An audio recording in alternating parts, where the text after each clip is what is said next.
Hi guys, this is Erica Weston with Fox Sports Midwest, and you're listening to my favorite St. Louis Blues hockey podcast, Let's Go Blues Radio.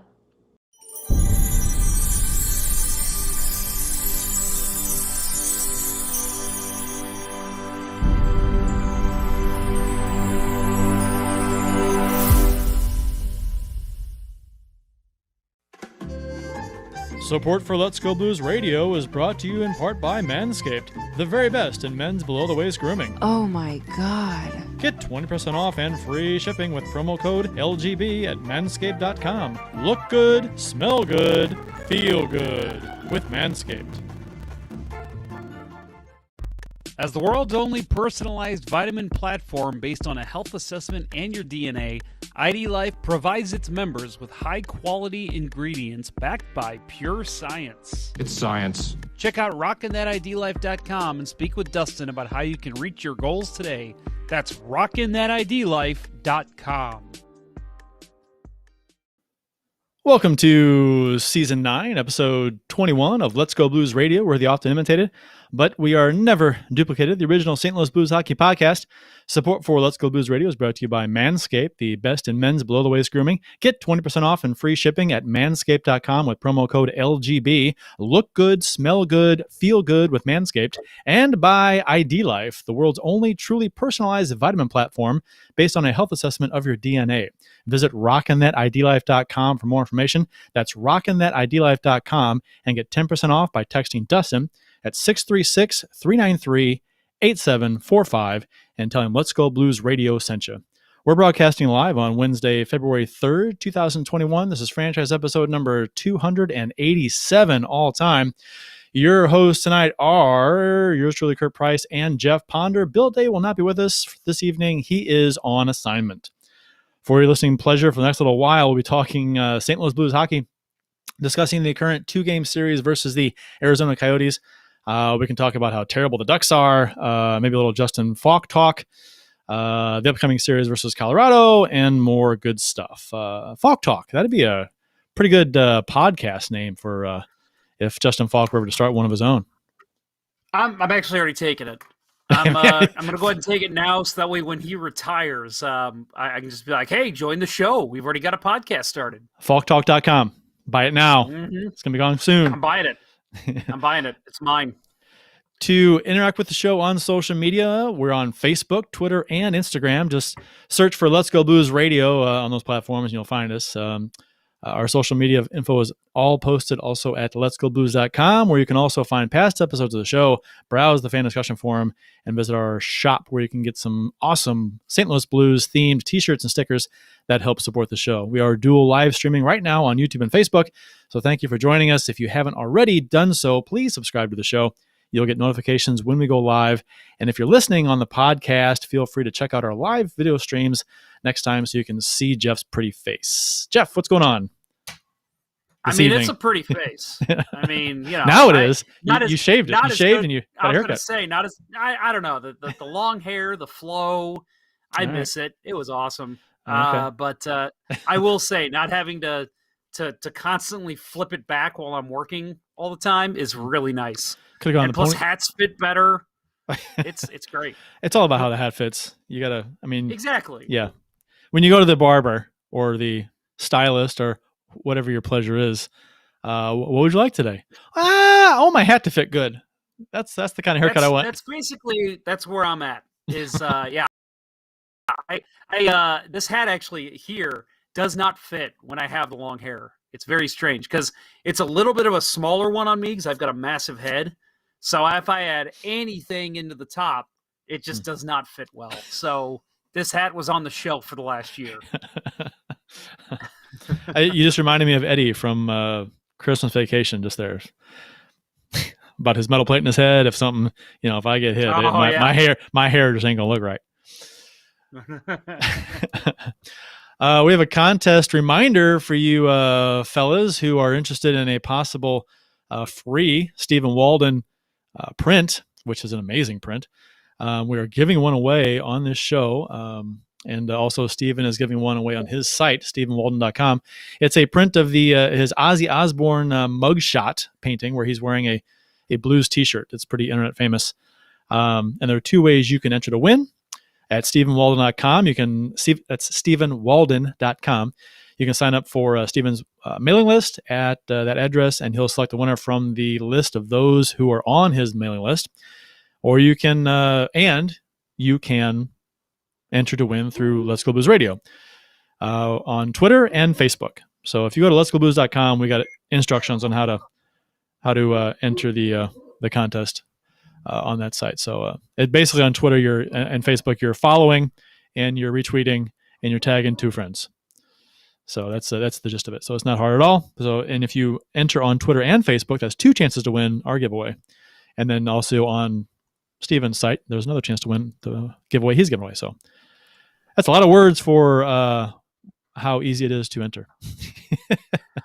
And I'll add, don't be a cheat like our friend Austin Lynch. Don't tag me and Hawaii Blues fan. That's cheating. That's why I said you can't tag Jeff. Tag real people. I have no internet friends. I'm like, you don't have to have a friend to tag them. You can tag anybody you like. You can tag John Hamm. Austin, tag John Hamm. Austin, actually you can't. Well, he's not you on can't. Twitter. Yeah, that's right. He's on Twitter. Anybody on Twitter. Example. I could have picked anybody on Twitter. I did Austin not. says he doesn't have any friends on online. What makes you think I'm your friend, Austin? That's an awkward I'm situation. kidding. I love you, buddy. You're my favorite 18-year-old that goes to Afton High School. Deadline to enter the contest is noon on Wednesday, February 10th. So a week from today. Less than a week left. So enter soon. Don't delay. Don't dilly-dally. Put a patter. We'll announce the winners on our live YouTube and Facebook broadcast next week, February 10th, 9:15-ish p.m. Central. So tonight got a late start with had some internet hiccups, or not internet hiccups, but some technical issues. Yeah, those watching live might notice that I have got my Crane microphone over here, and I'm not using it. I had a lot of fun, a lot of curse words as we were trying to get started because we were actually pretty much ready to go at 9:15. Mm-hmm. But I had to pull out the old blue snowball for this episode because my computer / microphone / mixer hates me. The old snowball mics when we first started this show. Yep. Nice. This man, I've had this one for, geez. I mean, we got him. I think didn't we get him when we changed to Let's Go Blues Radio from St. Louis Blues Radio? We got him when we recorded from home. Was that right? When we did the remote, we did in person broadcasting. We had the SIUE studio mics, which were nice. But when we recorded, I think when we started doing it remotely, I think we realized we needed some decent mics for the home, and that's what we went with. And Snowball's great. I mean, it's a really great affordable USB mic. So especially for a podcast, it's kind of perfect for you don't need a $500 mic for a podcast. I mean, right. You do get better audio. I get it. It's better, but I mean, is it $450 better? No, it is not. No, I mean, I when I did the interview series a couple of years ago, and I did a couple of them in person, which, man, interviews in person seems like something that is a relic of the past at this point. But I use this guy. I brought my blue snowball because it was easiest to lug that around rather than bring my mixer and microphone. So, and I think, and Bill, he still uses his blue snowball. Yep. So if you're interested in starting a podcast, I mean, this is it's the affordable way to go, and as you can tell, I think it sounds just fine. Yeah, it sounds good. And the Yeti, the Blue Yeti, is another popular one. It's more expensive than the Snowball, probably a little better quality, a little better sound. So people use that too. So I'm a big fan of blue microphones. So have a soft spot in my heart. Yeah. The official beers of episode number 287. Jeff, have you drank them all from your out of your frustrations? Yeah, that's what I told Curt. I'm glad I grabbed plenty of beer for this episode because it did not start off well for me. No, actually, I'm still working on my original beer of the episode. This is I think it's the first time we've ever had this on the show. Boulevard Brewing Company Snow and Tell is what it's called. It's an oak-aged Scotch ale.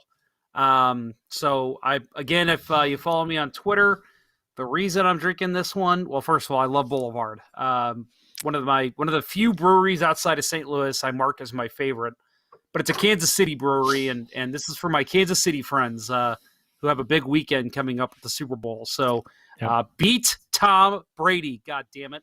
Go Chefs. And yes, go Chefs. Great googly moogly. Remember that commercial? Oh God, yeah. I bought it. I went to a Super Bowl party last year, and I brought a cookie cake, and you can get them personalized at Schnucks. And she goes, "What do you want on it?" And I said, "Oh gosh, I don't know, free icing, right?" So I'll get something on it. And so I thought for a second, go Chefs. Put go Chefs on it. So she put little Chiefs football helmets on it and said go Chefs. Nice. That's which awesome. I loved. Yeah.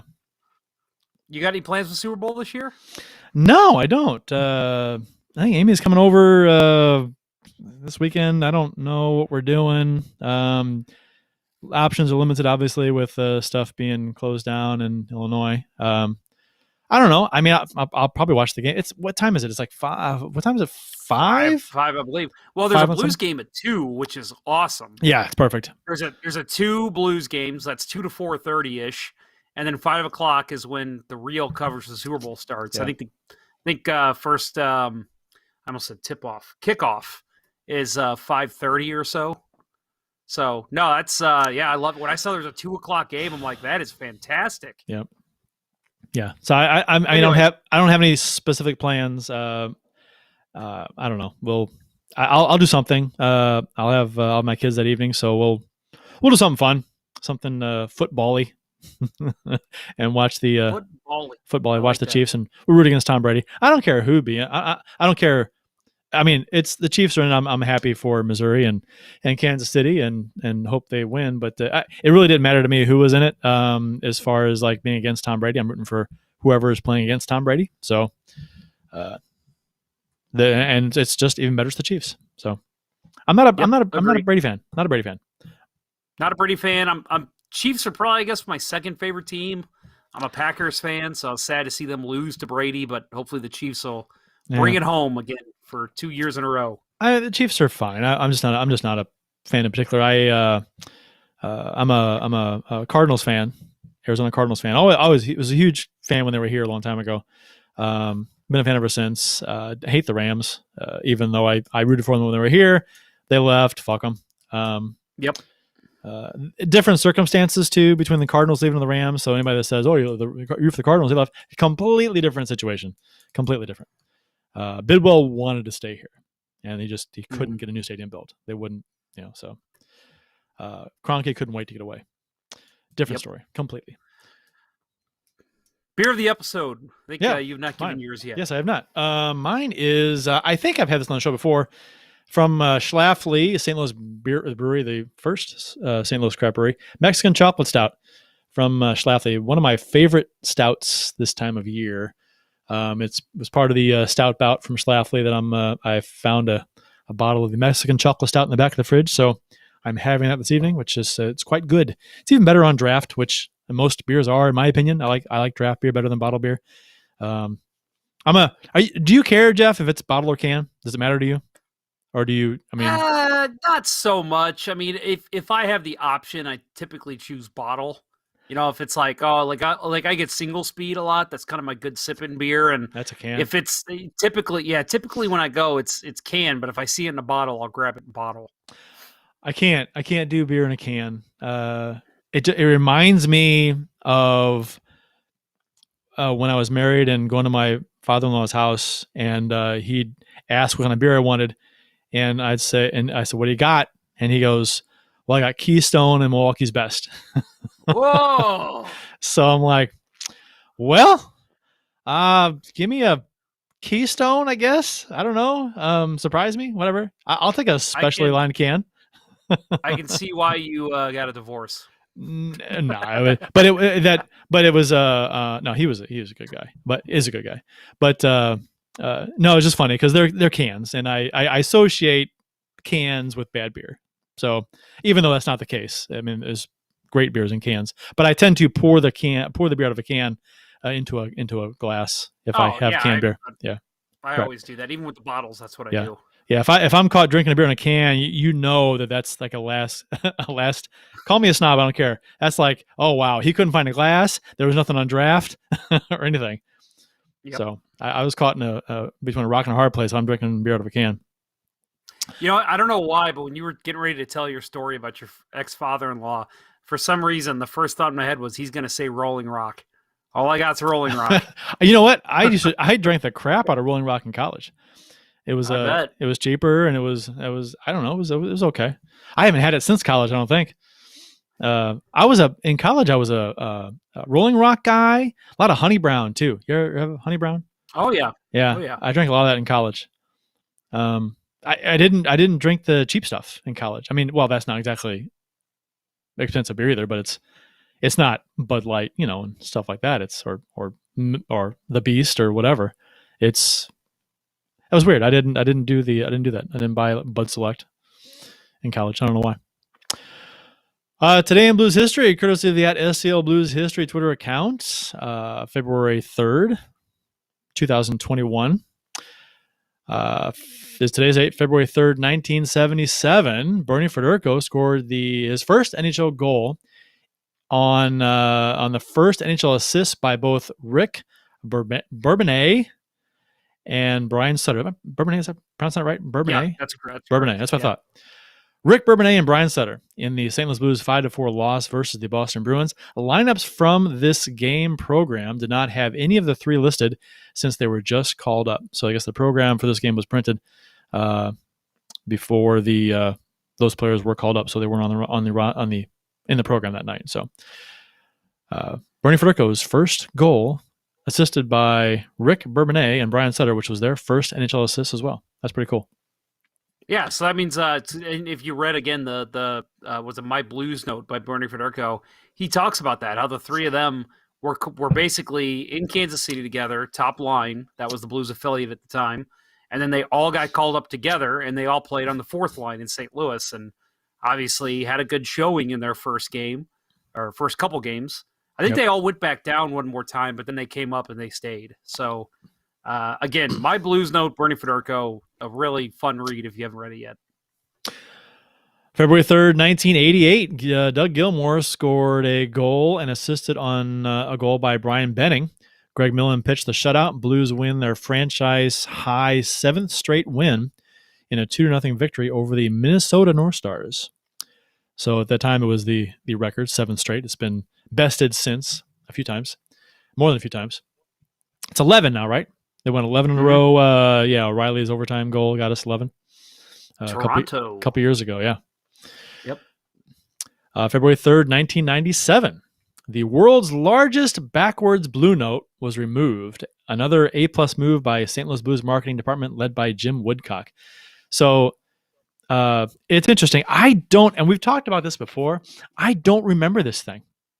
I don't either. And this was, I should have. This was 98,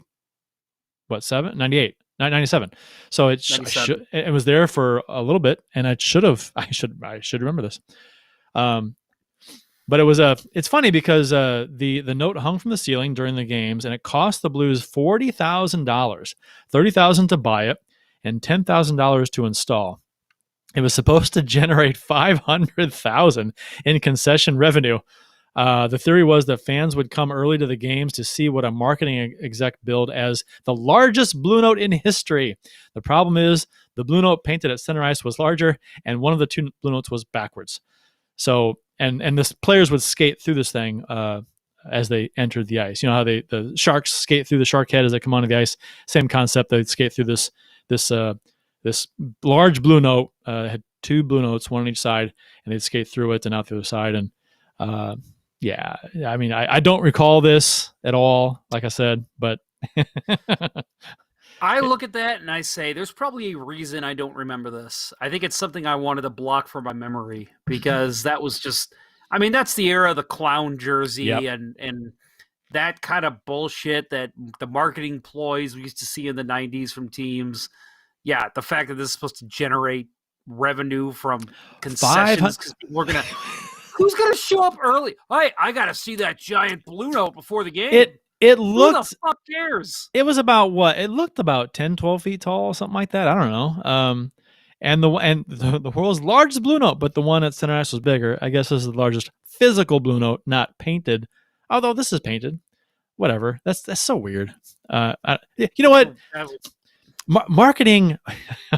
I could talk all day about marketing and about some of the shit that goes on with marketing. So, yeah, this is a major fail idea. Skating through blue note's one thing, but then trying to justify it by saying the blue note is going to generate $500,000 in concession revenue. What? Why? Who's going to? I don't. Whatever. Okay, that's absurd to me. You I don't have this ready to go yet. Let's see. Oh, well, let me pitch it to you. Yeah. Go ahead. So, yeah, this large blue note was quite the black mark in blues history. But you know what's not a black mark that you can get rid of if you have black hair? You can use Manscaped to get rid of that black mark anywhere on your body. It snuck up on me. I'm telling you, you better be prepared, because when I yank it out, everybody in that audience, with the exception of my wife, is going to be running for the exits.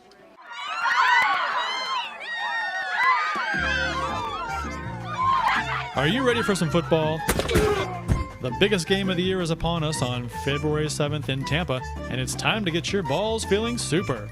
Our partners at Manscaped are here to tell you to join the already 2 million men who trust Manscaped products for their below-the-waist grooming needs. Get 20% off and free shipping with promo code LGB at manscaped.com. That's 20% off with free shipping at manscaped.com with promo code LGB. Don't settle for unnecessary roughness below the waist. Tackle your pubes and win the Super Bowl in your pants with Manscaped. It's a hard life picking stones and pulling teats, but sure as God's got sandals, it beats fighting dudes with treasure trails.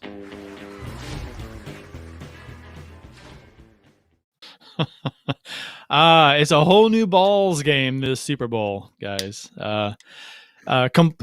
Complete your top to bottom grooming game with the new refined cologne signature scent by Manscaped. Did you know, Jeff, that Manscaped does not just do grooming products? They do cologne as well. I did know that. You've heard that, right? Yeah, it's a big deal. It's a big deal. I believe I heard it on Let's Go Blues Radio. Yeah, with the same signature scent that's in all Manscaped formulas, this cologne is a perfect complement to the collection. So not only can you get lotions, body washes, shampoos, boxers, t-shirts, shavers on Manscaped, you can get cologne now too. So you can smell like an old wooden ship. One-stop shop, my friends. It really is. It really is. You get 20% off plus free shipping with code LGB at manscaped.com. Your Super Balls will thank you. And I will just add something we probably haven't reminded you of in a while, and I'm sure everybody's going to love to hear it. We, if you support the sponsors, you're supporting the show. So the great quality you've seen from this show in the past couple weeks have been because of the great sponsors we have. So please continue to support them. Did you know they have ball deodorant, Jeff? Did you know that? I did. I almost bought it, actually. Yeah, I have it. You know, okay. I have the ball wipes. Those are great. Okay, so does your significant other shove her face in your armpits? No.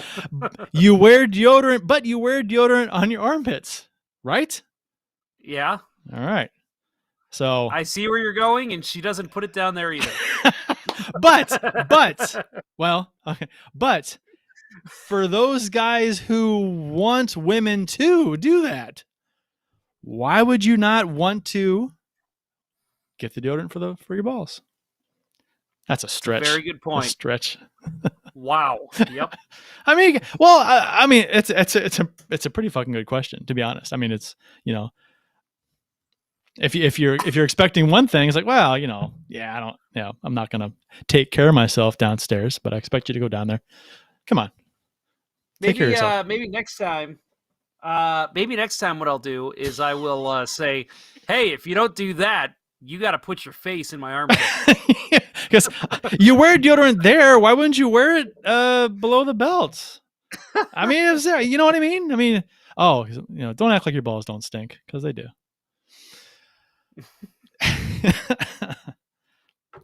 Okay, rapid fire hockey tidbits. Before we get into the Blues talk, we can run through a couple of NHL items in our rapid fire hockey tidbits. Zdeno Chara's new sticks got delivered to the wrong address in New Jersey. Did you see this, Jeff? I did. I feel like a talk show host tonight. Did you see this? Did you hear about the story? Did you see this? Did you see this? It's a true story. True thing. True story. I would not make this up. I kid you not. I did not know that. Ariel, what's his name? Ariel Ben Abraham. He tweeted out, "Hey Capitals, why are $5,000 worth of your hockey sticks at my house? Also, what time is practice?" He got, I don't know, it's $5,000 worth, but it's like 12 hockey sticks, so it might be. That's a lot. It is. It's a lot of hockey sticks, and his sticks probably cost $300 or $400 a piece. Sticks. Yeah, anyone who plays hockey knows that is the most expensive brand there is the True Sticks, and that's what these are. They're hard, and they're not all over.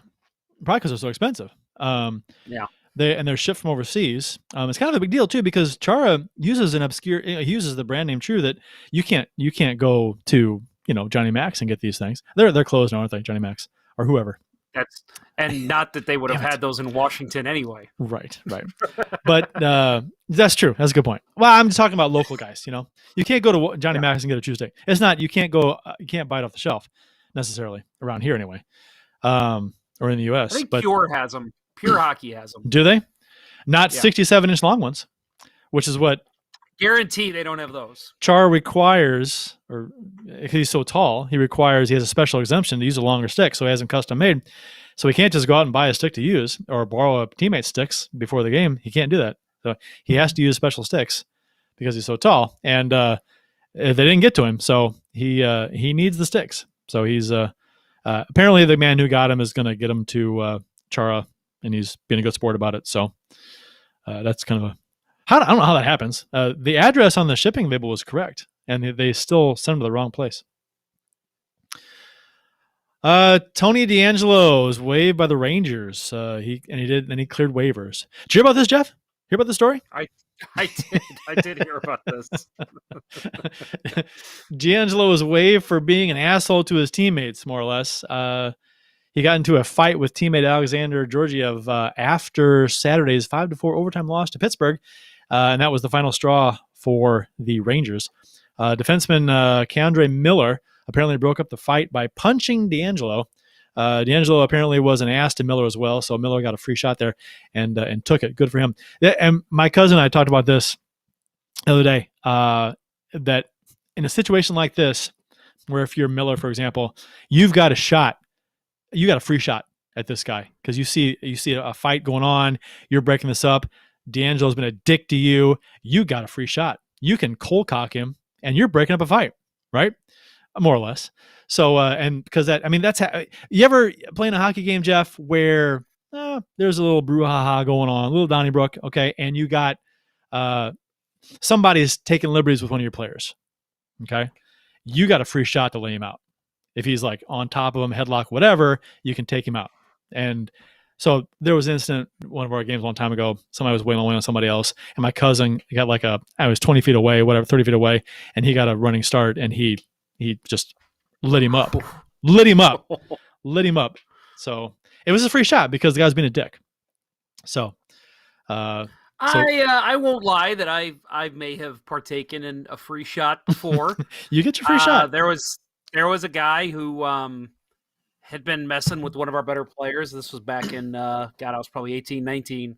And this guy was messing with one of our best skaters, and he was pissed because we were beating the hell out of his team. And with about 2 seconds left in the game, he came up behind him and had his stick up. And I mean, it was clear he was going to hack him as hard as he could.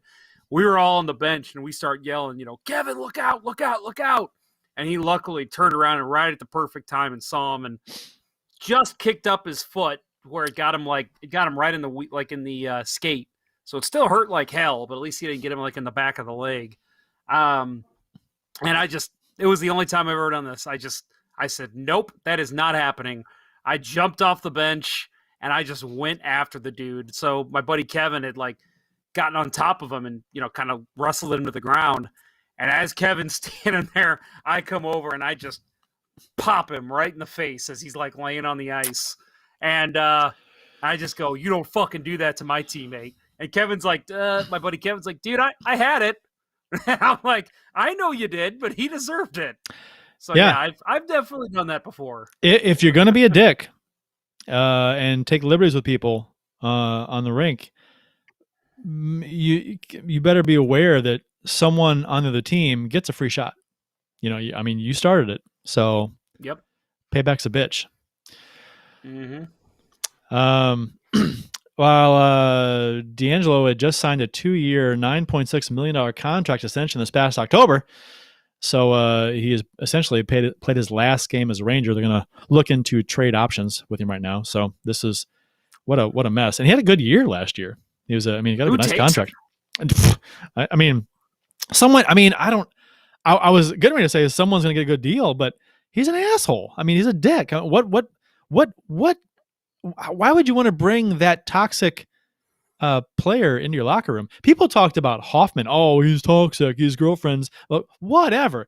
Hoffman's been nothing but professional, and in Florida as well. This is an example of a toxic situation.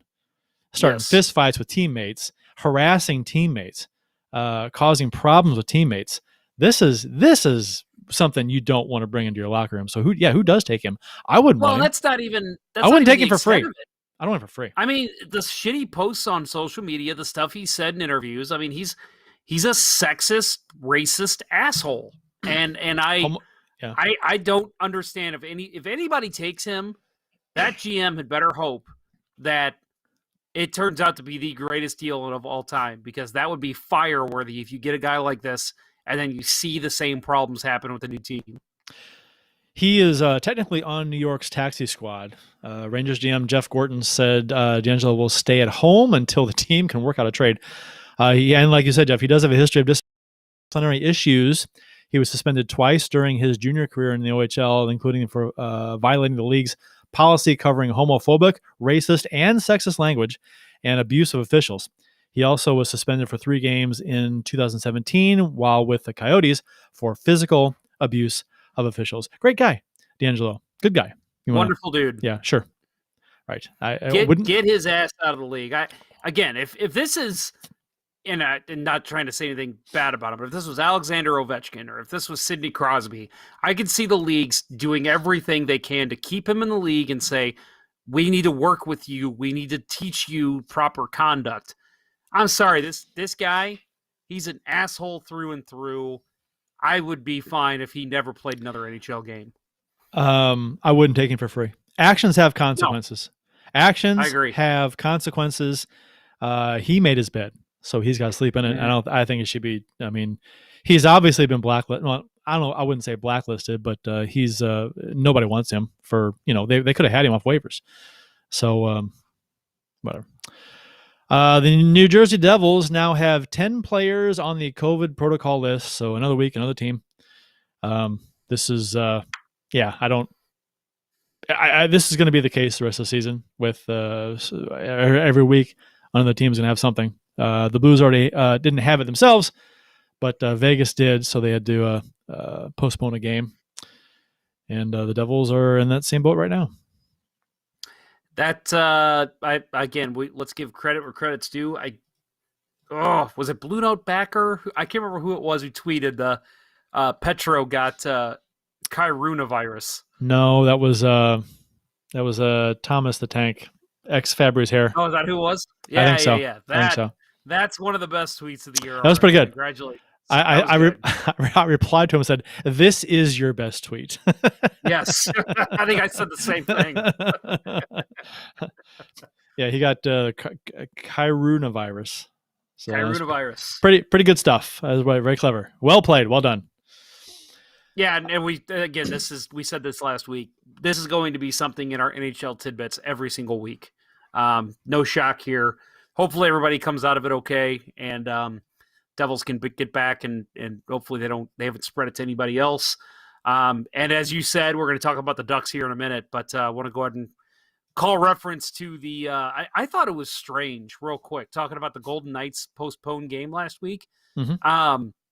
So if those remember the Tuesday game that they did play, the one the Blues won in overtime or shootout, the coaches sat out for COVID protocol. And I thought that was weird because I was like, if the coaches have to sit out, they've been around the players. Yeah. Why did they not suspend the game? And then after the game's played, we hear Pietrangelo had it. And it's, okay, he played against the Blues. Like, other people in the organization had it. He was clearly around them as well. And again, I'm not complaining. The NHL probably did way more homework on this than any of us will ever know. But it just seemed odd to me that the coaches sit out and then they postpone the second game because a player has it. You would think that if the coaches have it, they'd go ahead and take precaution and say, let's go ahead and cancel some of these games for now. Well, it's interesting because my kids ride the bus, and somebody on the bus tested positive for COVID. And so my kids were in a quarantine for a couple weeks. They didn't have it. They didn't end up having it at all. Well, they may have had it, but no symptoms. So they're fine. But so they were quarantined, but I wasn't. Technically, by the rules, I was not, even though if they have it, I mean, I have it because they're with me. I'm around them all the time, every other day, right? So it's if they do have it, well, I've got it because I'm around them so much. And so that's interesting because I was not quarantined, but out of precaution, they were because I'm a contact of a contact, so I don't have to quarantine. And I guess I'm not sure if that's just because, well, if you do that, you got to quarantine everybody. Maybe that's the case, but it's odd that I was technically, according to the guidelines, I'm free to go to the store and shop and stuff and socially distance and wear masks and stuff, but I'm not supposed to. I don't have to quarantine, which is weird to me because if my kids have to quarantine, well, I should have to too. I live with them. Yeah, I mean, you're leaving out an important fact though. The fact that when you found out they were subjected to it, you actually made them sleep in the doghouse outside. Right. So, yeah. When it was 18 degrees outside and rain. Right. Yep. Or in snow. Yep. Get out, kids. Yeah, did that. Daddy's got to worry about podcasting. So the Blues played the Ducks a few games ago. Ducks are terrible. They're a bad hockey team. And before our preseason show, I think I picked them to finish fourth. Just because I thought they had good goaltending. They didn't look very good against us. Played the Ducks on Saturday and Sunday. Outscored them 10-2 in the two games. Blues scored 3 goals in the first 2:06 of the first game. Kyrou getting 2 of them, setting a team record for fastest 3 goals to start a game, and the 5th fastest in NHL history. The first 3 goals of this game, and especially Sanford's goal, I think, their defense was horrendous. I don't even know how to. If I were a Ducks fan, I'd be livid. I'd say fucking sit everybody because they didn't want to play. They didn't want to hit anybody. They didn't want to even stick check people. Sanford should have been. I mean, he went right through the. I don't know. I would have been livid if I was a Ducks fan with the way they played early in that game. I mean, honestly, like if I'm the Ducks and I'm giving up a goal that quick, right after that, I am tightening up, and I don't care if I mean, this sounds bad, but I don't care if I'm taking a headshot. I'm not letting anyone get that close to the net that early in the game. And it happened fucking 3 times. I mean, we bitch about the Blues' defense. Holy cow. They seriously looked like they had not left the locker room. Like the Blues, they could have just come out and gone 5-0, and I think Gibson would have had the same result. 3 goals on 6 shots. I mean, insane. They looked awful. No, it was really bad. And I was like, is this going to be an us versus Colorado outcome? Because is this how we looked versus Colorado when we lost 8-0? Because holy hell, that was bad. Gibson was pulled after allowing 3 goals on 6 shots. Blues won this game 6-1 and ended up sweeping the 2-game series for the first time this season against the team. Blues, they took over first place in the West. Husso got his first NHL start in Sunday's game, the second game. Were you on board with starting him before this game, Jeff? Yeah, same conversation as last week when we talked about him getting the Yep. the only thing. Okay, last week we talked about his first NHL start coming against LA in the back-to-back. Well, not back-to-back, but the second of the King series. The only thing I would have considered here if I was Berube was starting Husso in the first game of this series, just simply because the Blues have been so bad in second games. They figured it out in the Vegas series. If we don't play it, we can't suck, right? So haven't lost a second game in the last two series, right? Exactly. So it was just, I would have maybe considered it, maybe Berube did, starting him in the first game as opposed to the second, just because of that. But in all honesty, when you look at the schedule, you look at how things are panning out, it would make sense to start. If you're going to start him in one of those two games, always choose the second game. So it was the right call. What'd you think? Oh yeah, I was talking on Twitter the night before about do you start Husso tomorrow? I'm like, yeah, I start Husso.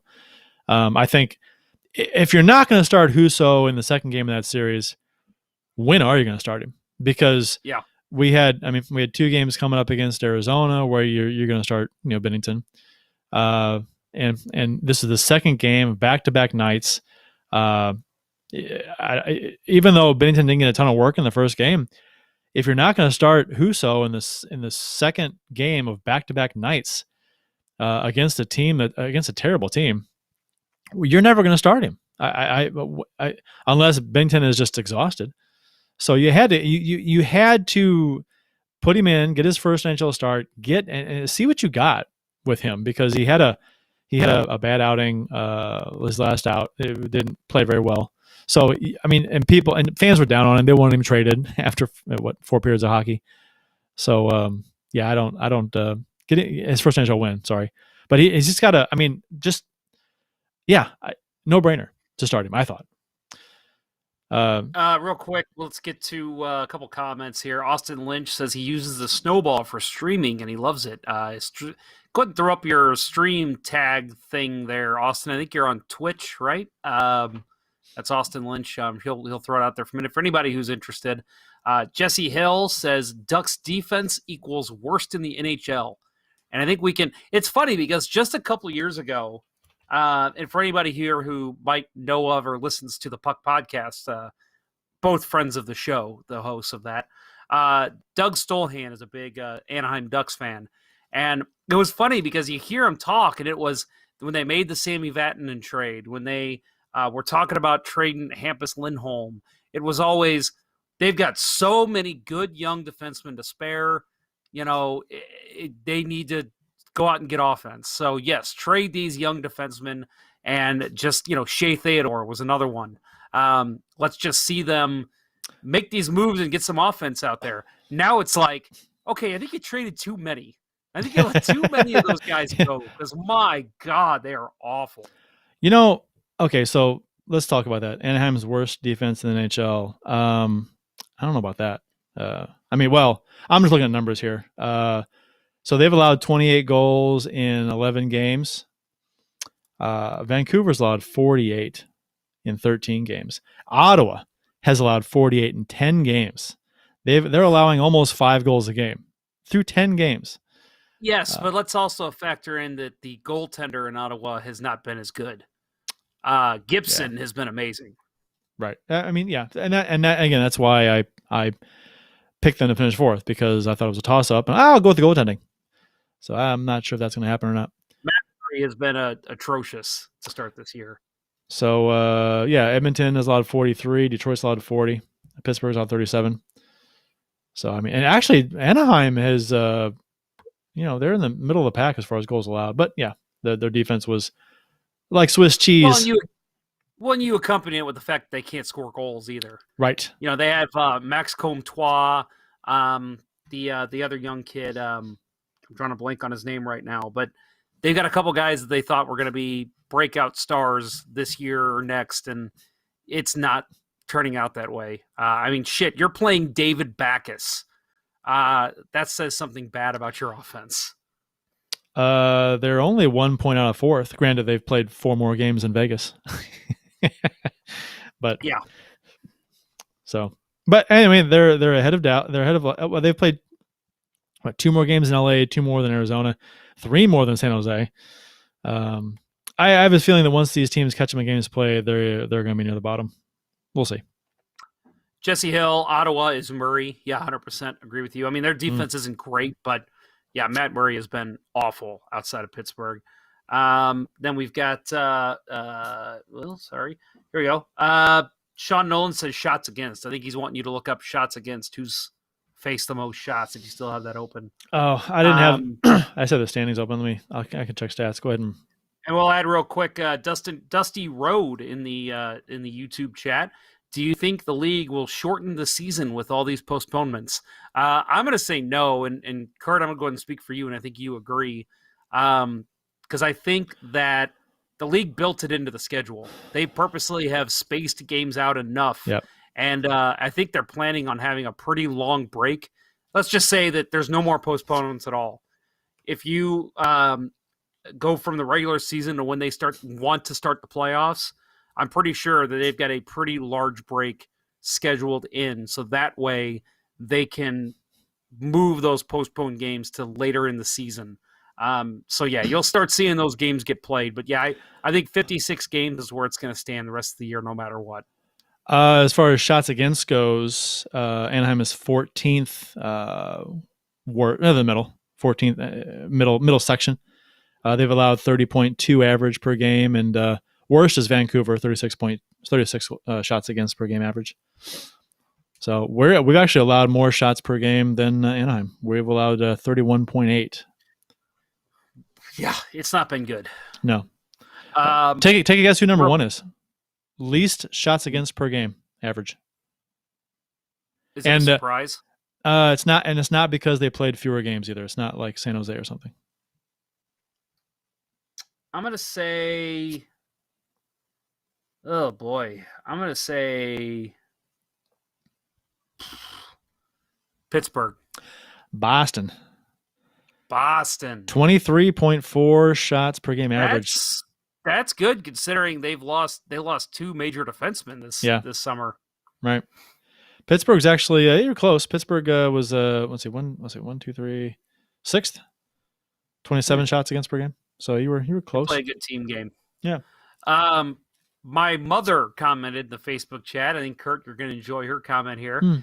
Might be comment of the show. This is up for comment of the show. You can't give the comment of the show to your mom. Well, once you hear it, I think you'll agree. Turning volume down while you talk about manscaping. I didn't realize. When we do this show, I forget that people's moms might be listening. Yeah. After I said that, I'm like, oh, I hope mom's not listening, and she is. Well, it's real life, guys. I mean, come on. Yeah. Are we good with comments? I think we've covered the YouTube comments. Yeah, right I mean, I thought the Blues came out a little weak in that second game. The Ducks scored early on, and the Blues obviously came back and won big. But I thought early on they looked a little weak again, and I was getting pretty pissed because it's like, again, rookie goalie back there. Let's see some stronger D and give him some confidence. And he turned it around. I mean, even the first goal I thought was not a bad goal against, and I thought he really settled in and played some great hockey down the stretch, and obviously, backstopping the Blues to a win looked great. So much better than the other 2 times we've seen him play. So I was very impressed by Husso's play in that game. You think the Ducks D needs some ID life? Probably. I think so. You think so? Yeah. There's nobody on this planet exactly like you. But with ID Life's genetic testing, you'll find out exactly how you're made. You'll learn to work with your body rather than against it. ID Life is the world's only truly personalized vitamin platform based on a personalized health assessment and your DNA. And for the month of February, add a DNA bundle with personalized vitamins to your cart Then click on Your Personalized Vitamins in the top menu bar to take the HIPAA-compliant assessment. After you finish, add your personalized vitamin recommendation to the cart to receive up to $100 in instant savings. Say what? I know. Crazy, right? But you heard that correctly. $100 toward the health journey only you can take. Visit rockinthatidlife.com to begin learning about your body today, and tell my friend Dustin that Let's Go Blues Radio sent you. That's rockinthatidlife.com. And I guess we should mention that you can get 10% off by texting Dustin at 636-393-8745 and tell him Let's Go Blues Radio sent you. Just send him a text. Text Dustin 636-393-8745 with Let's Go Blues Radio sent you. He'll hook you up, get you 10% off of your order. So yeah, he does a great job. Again, I've been buying from Dustin even before he became a sponsor. That's part of the reason why he became a sponsor. He really helps you out. He sets you in the right direction. So if you're looking, hey, I want to get involved. I want to maybe take this health assessment. I want to, up my energy levels, my hydration levels, whatever. He'll walk you through your journey. Again, 636-393-8745. And that's Dustin. And just let him know that the guys from Let's Go Blues Radio sent you. I'm going to have some ID Life after the show's over. I'm going to jump back on the treadmill, which I was on before the show started. And I'll jump back on after. And I'm going to have myself some ID Life. Not just because it works well, but because it tastes good too. It does. It sounds like it a really bad does. commercial, but it's true. It really does. It is true. I mean, I've tried a bunch of those powders and that kind of stuff before, and I've never been able, and that's why for a long time I drank energy drinks, because I hated the taste of the powdery stuff that you'd find. Yeah. And I've moved on. I haven't had an energy drink in years because the stuff Dustin's I actually used to work with him with another company that he used to do before ID Life, and he turned me on some good product there.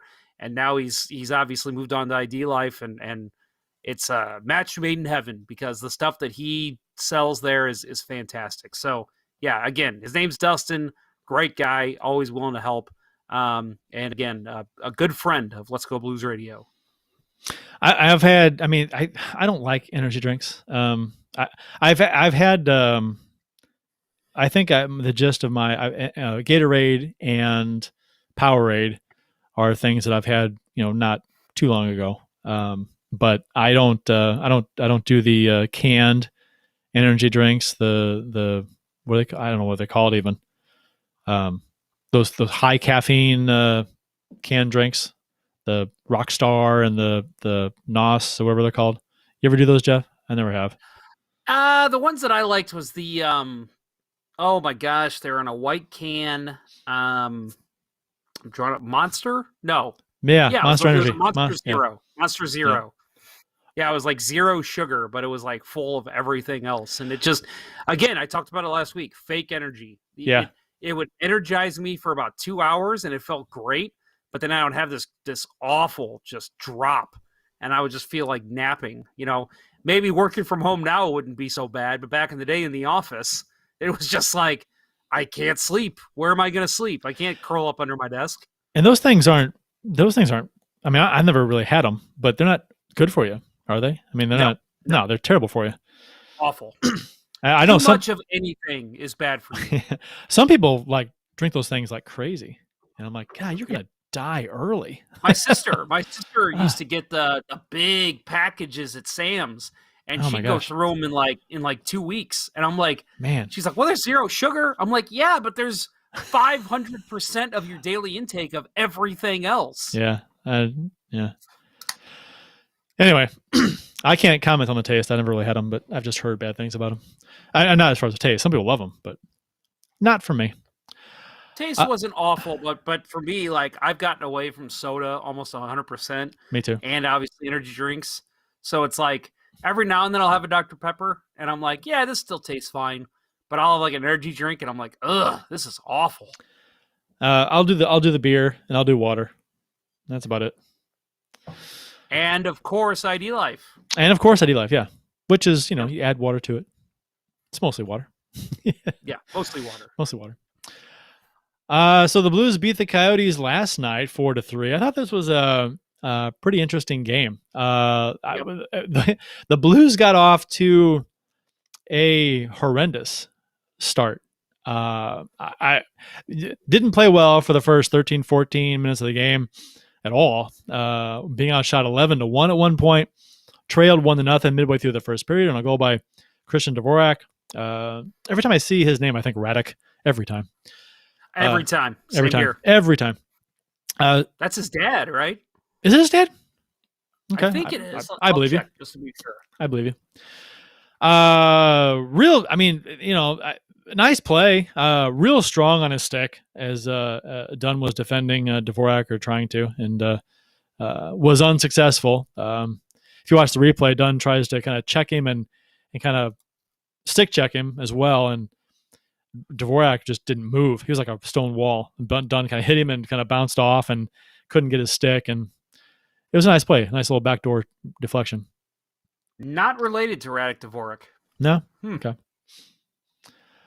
What do you know? That's But good. no, It's a good try. I'll admit, on this goal, I was pretty ticked with Dunn. I thought, and listen, I know it's one play, and you're going to see this throughout the season. I mean, it's going to happen to the best defenseman in the league that, you know, a skilled guy like Dvorak is going to just find a way to get his stick open. But I don't know.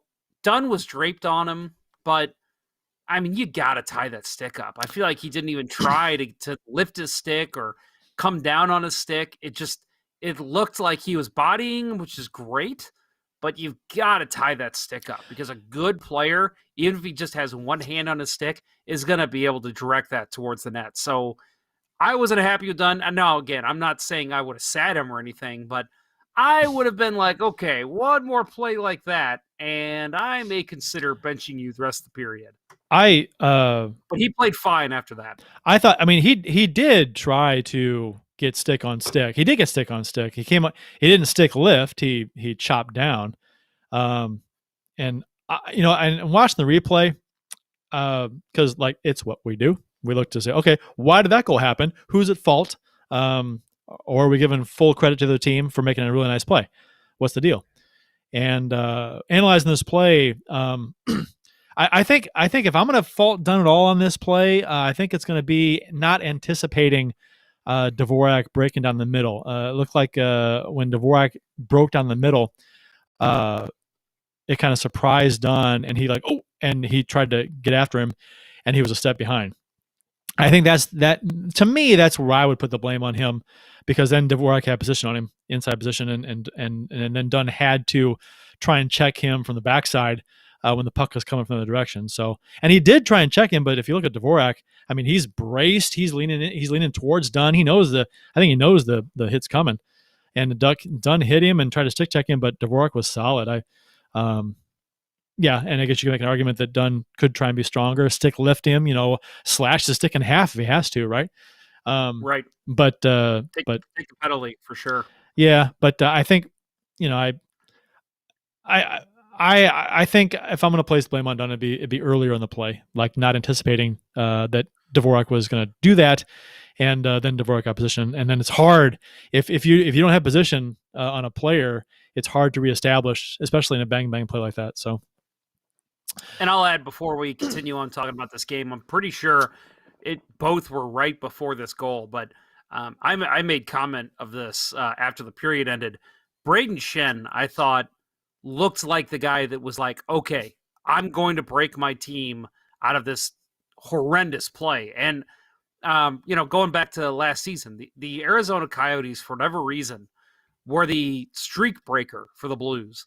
I don't remember the exact numbers, but I remember I think they went to 10 games at one point, played the Coyotes and lost, 10-game winning streak, lost to the Coyotes, so it broke the streak. And then I want to say again, they were at 6 or 7 games, and they played the Coyotes, and they broke the streak again. So the Coyotes have, for whatever reason, pretty much had the Blues' number for the past 2 seasons, because I thought they played really well in this game. Obviously, early on, they played fantastic.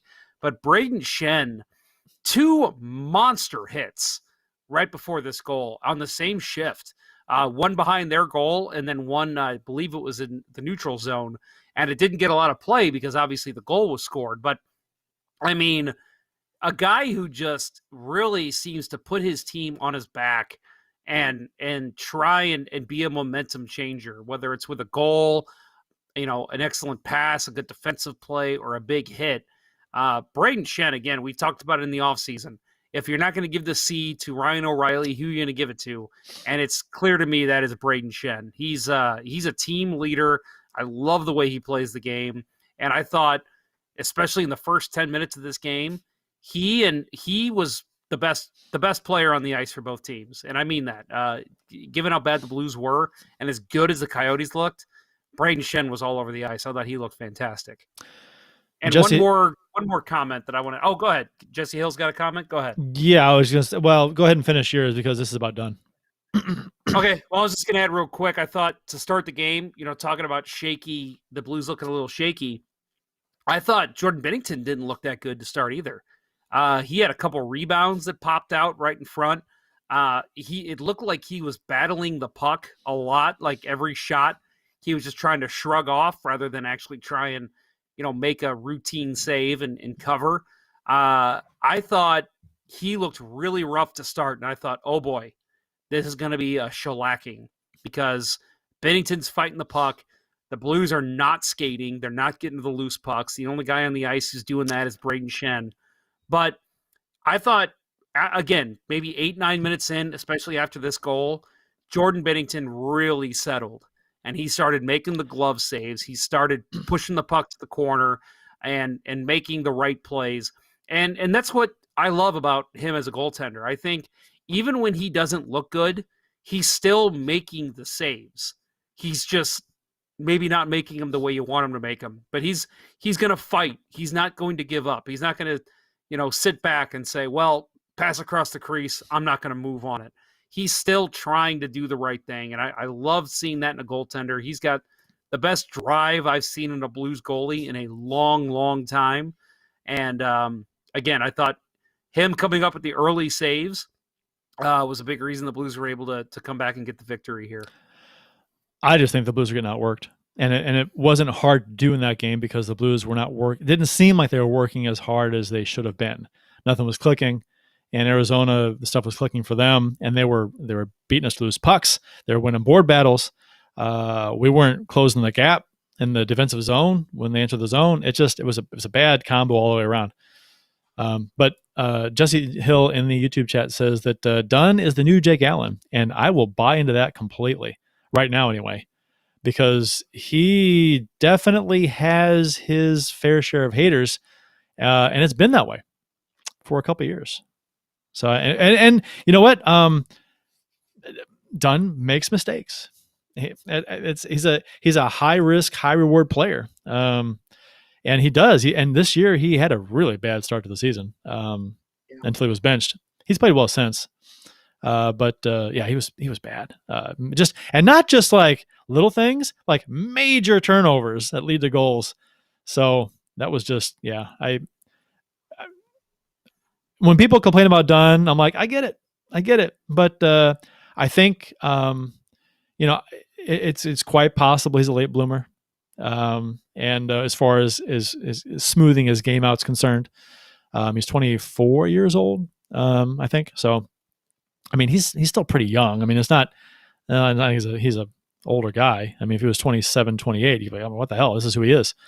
But I think he's got a lot of room to grow, and I think he will. He's shown he can. I think it's a matter of just applying himself and being consistent. So keep his head in the game. Oh God, if I had a dime for every time I heard, Jeff, if you just applied yourself, keep your head in the game. I mean, because after his benching, he's played better. He's not making the glaring mistakes. And again, like I know that I made the comment about that first goal, not tying up the stick. I don't think I even really show any upset behavior over that if it wasn't for what we've seen earlier in the season. I think it's just a compounding thing of, okay, well, he hasn't played well already. Then this goal happened, and it's okay. First goal of the game. Dunn was benched earlier. But again, I think after that goal happened, I think something woke up in him, and I thought he played the rest of this game very well. Hoffman scored after the Coyotes defenseman Alex Goligoski fell down, giving Goligoski's glove zipped a shot over. I got Goligoski over his glove to Kemper. Kemper, yeah, over Kemper's glove to tie it up with 2:35 left in the first period. So fantastic shot by Hoffman. This is what you want to see out of him. This is the kind of thing you're going to get. But to be honest, it was nice that Goligoski fell down to give Hoffman that lane. So well, and that's the thing too. He's a guy, and that's what we love about these types of players, snipers. You know, Vladimir Tarasenko is the same way. You give him that room, he's going to score. It doesn't matter who's in net. You cannot give that kind of space to a guy like Mike Hoffman.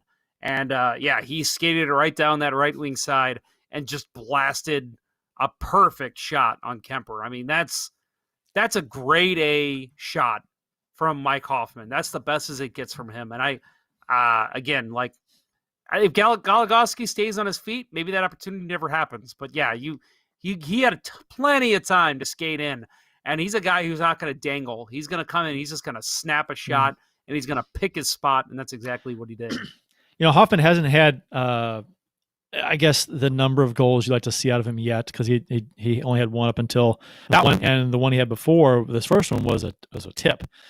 So, but I tell you what, with Hoffman, I love the fact that he is the target on the power play when he's out there. I love that he is letting it rip. He's firing away. And it's nice to see a guy besides Perron be able to just tee up on those one-timers like he does, which, you know, Tarasenko, as great a goal scorer as he is, sucks at one-timers for whatever reason. Mm-hmm. We talked about this. Perron was the best one-timer we had for a forward on the team. And now there's Hoffman. So I think the goals will come for him with a little more frequency. He'll get some past the goalies. He's with the way he's shooting. So looking forward to that. 40 goal scorer. Is that what Bill said? This season? Oh, no. Yeah. He made a comment that he was going to score 40 goals this season. Yes, he did. No. Play the tape back. In our season preview show, he said that. 40, and you even asked. You even said, in a 56-game season? He goes, yep. Nah, maybe he said 30. So, I think he said 40. 100%. Because I could see 30. I'm pretty sure he said 40. Listeners, help me out here. Come on, do you remember? Pretty sure he said 40 because I was very shocked by that. So, yes, I'm going to hold Bill to that. Let's see how close he is. What's McDavid and Draisaitl? What are they at as far as points? Because, I mean, no one's getting 40 goals this year. 12? I don't think so. I mean, unless Mario Lemieux comes back and puts up like the year he did in 1994. I want to. If he said 40, they got some big balls on Bill for saying 40. I would. We all know Bill has big balls. That's why he needs Manscaped so he can. Has Hoffman scored 40 in an 82 game season? I don't think he has. No. But so Austin Lynch says which episode again? I believe that was the season the preview? one that we did right before the Colorado game. Was that 2 weeks ago? 3 weeks ago? Jesse Hill says I have a bet with a guy on Twitter. He thinks Hoffman gets 41. No way. Not a chance in hell. That happening. He has 2 in 10 games. And I'll give Bill a little credit. I'm pretty sure he said that not thinking 56, but being on a live podcast when you called him out on 56 games, he was like, "Oh fuck, well I gotta stand by it." Yeah, 56 game season. Yep. I could see somebody saying 30, but even 30 is a lot. I mean, it's a lot for 50. I mean, but I can see. Okay, he has a great year playing some shitty teams in this division, over and over and over again. Okay, maybe you get 30. I don't know, but man, there's no way he didn't come close to 40. I would say be lucky if he gets 30. I think that the conversation was that Robert Thomas was going to have a breakout year, and with Mike Hoffman on his wing, that he was obviously going to have a breakout year too. I say 23 goals for Hoffman? I'm gonna say 26. Okay. And Bill says 40. Are we doing Price is Right rules? Where you overbid, you lose? Well, Even if if you it's do that, I'm 25? gonna say 1. I'll say Well, 1. okay. All right. Well, all right. So it's 23 or more, and I win. Early in the second period, Justin Faulk continued his excellent play. Danced around Hayton up high and slipped by Gross down low. Found himself alone on Goligoski, on Kemper, and softly flipped a shot over Kemper's. I've got Goligoski all over these notes. Yeah, I know. I think I went crazy. Sure why. I'm like, what the hell was I thinking? This is a beautiful goal. This was a goal scorer's goal. I mean, and it wasn't like just a little chip shot to get it on net. He knew what he was doing. Kemper was showing him. I mean, it was a gaping 5-hole. My God. But that little that's the thing about that goal that I loved was the fact that he had his stick on the ground still. Yeah. Yes, he had the 5-hole open, but the stick was on the ground. So if Faulk was thinking all I got to do is slide it, he makes the save. Yeah, he still chipped it right over the stick. I mean, he put it perfectly where he needed to put that puck. And after dangling 2 guys, I know, wonderful shit. That was so awesome. If I'm Kemper, though, I mean, granted, this is a lot to process in a short amount of time, but I mean, Faulk's in tight on you. I mean, and you're standing up 5-hole. That's pretty. I mean, to me, you go down because for him to roof it over you at that angle, whew, good luck. But from what Kemper gave Faulk, he smoked him. So that was fantastic. I thought, honestly, Kemper played that pretty well, to be quite honest. I'd be interested to hear what Bill thinks. I think he played that well. I think with him putting the stick on the ice, I thought, okay, he's not going to put it over me. He's not going to put it under me. This 5-hole is huge. He just, it was like one of those seam passes. You see the flip, maybe over a guy's stick.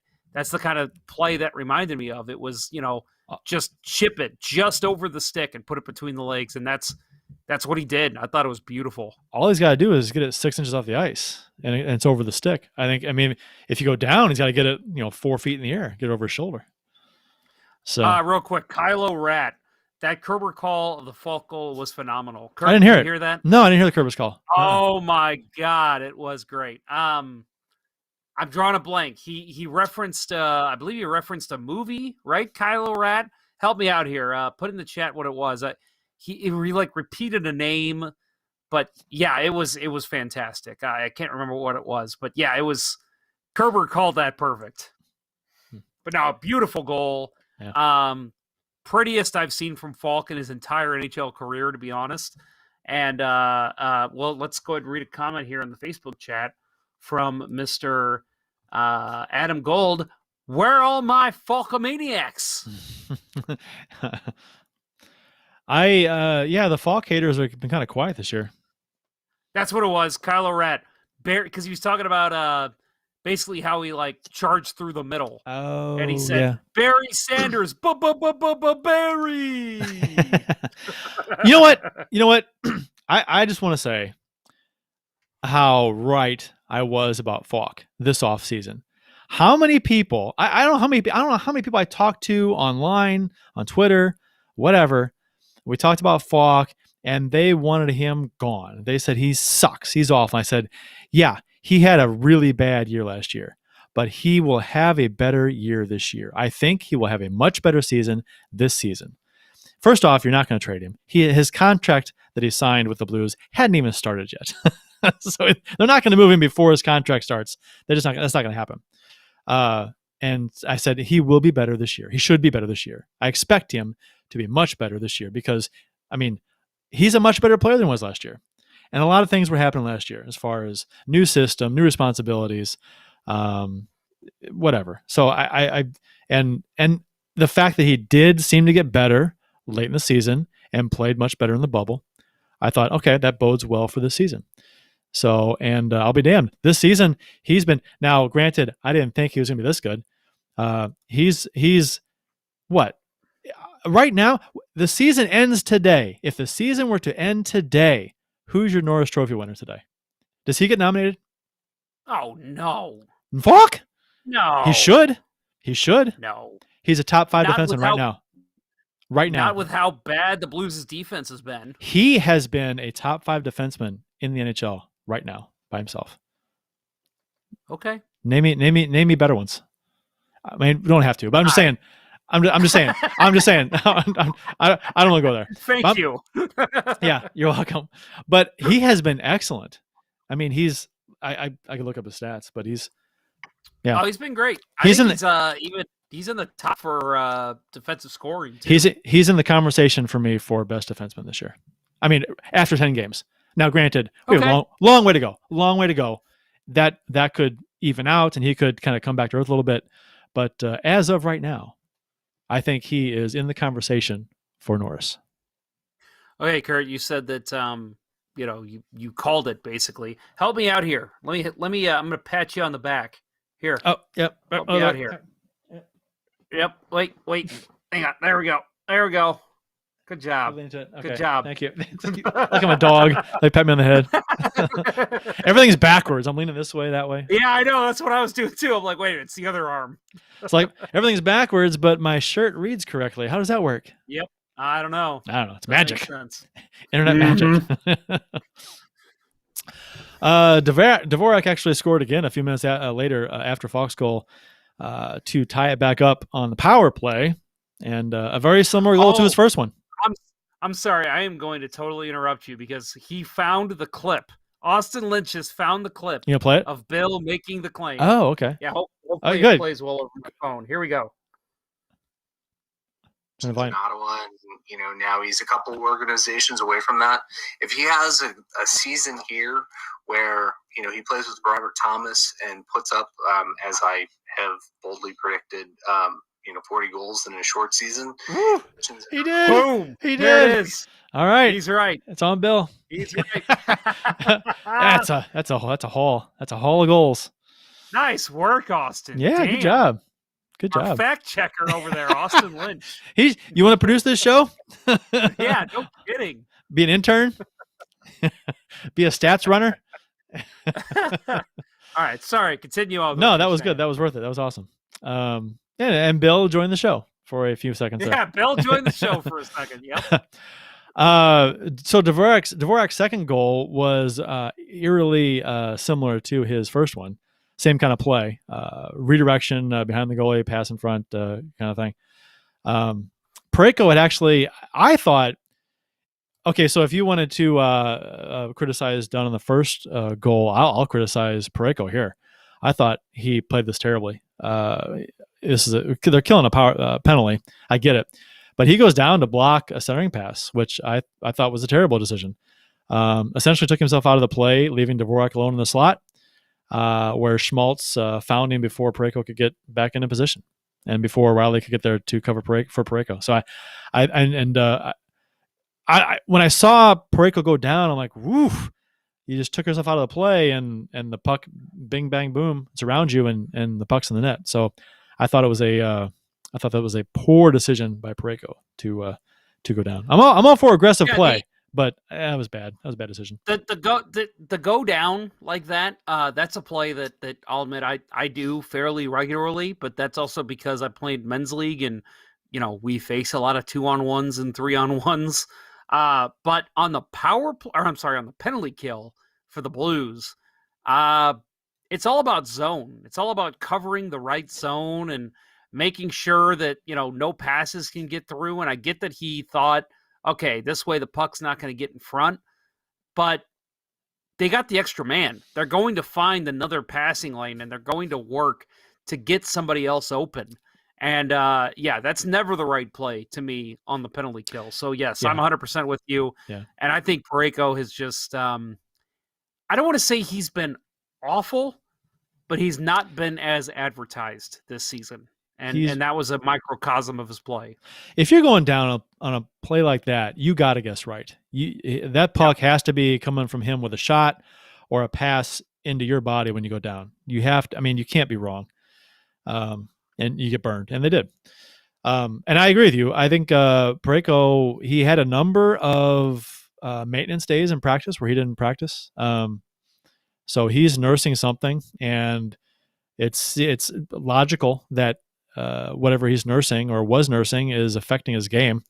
That's a reasonable conclusion to draw, I think. And I said online, I'm like, you know what? Sit Parayko.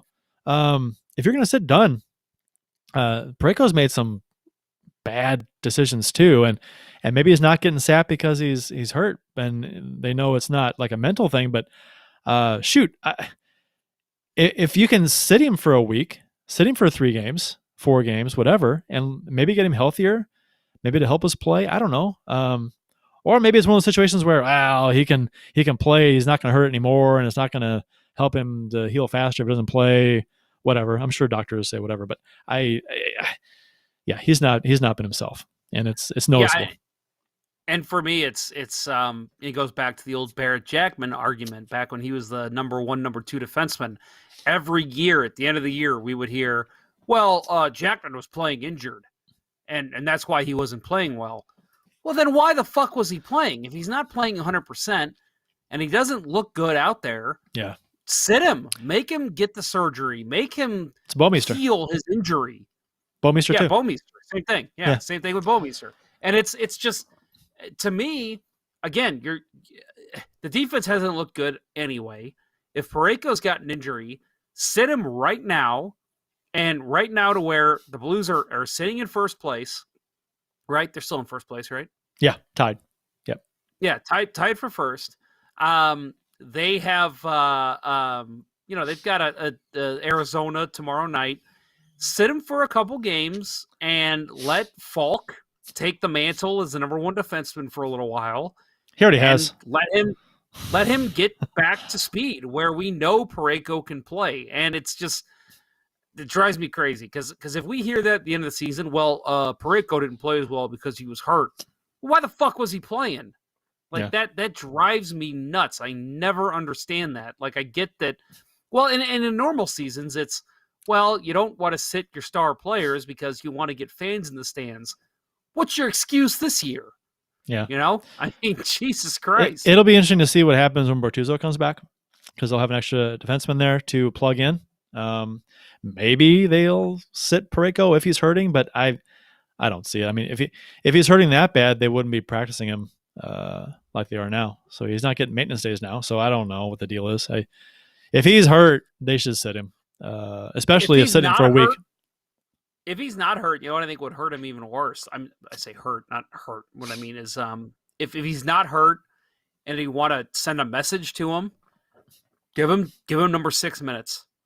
Put him on the third pairing with Nico Mikola and have him play number 6 minutes for a game or two, and say, you got to earn your spot back. And, you play well and you get it back.